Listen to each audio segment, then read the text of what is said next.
3 women are free after being held against their will for at least 30 years. Police arrested 2 people in their 60s today. The CBC's Margaret Evans has the details from London. They are believed to have been held in domestic servitude and slavery. Again, an astounding 30 years.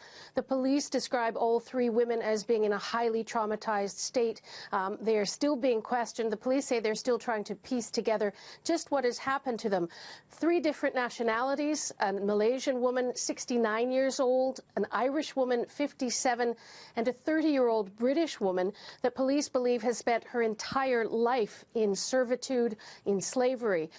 Details still emerging, of course, but the police have said they believe they've suffered psychological and physical abuse. And here's what the Metropolitan Police had to say a little earlier. All 3 women were held in this situation for at least 30 years.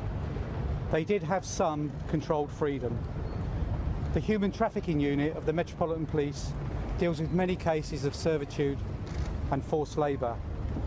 We have seen some cases where people have been held for up to 10 years, but we have never seen anything of this magnitude before.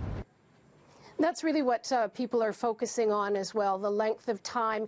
How could these women have been held that long in London without anybody noticing, without this coming to light before now?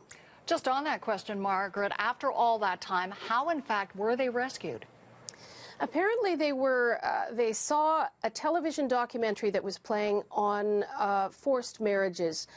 That is said to have given one of the women, the 57-year-old Irish woman, the courage to make a phone call to one of the charities featured in the documentary, dealing with traumatized victims of slavery, abuse, forced marriage, honor killings.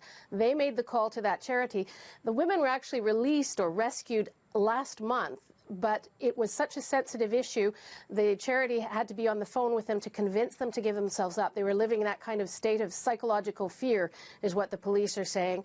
And so after they convinced the women that it was that they could help them, they called the police got involved, and they have been in a safe house since then. But as I said, they're being described as very, very traumatized, and the police are still trying to come up with this story. And I should say that 2 people were arrested this morning, a 67-year-old man, a 67-year-old woman, but we still have very few details on their story as of yet.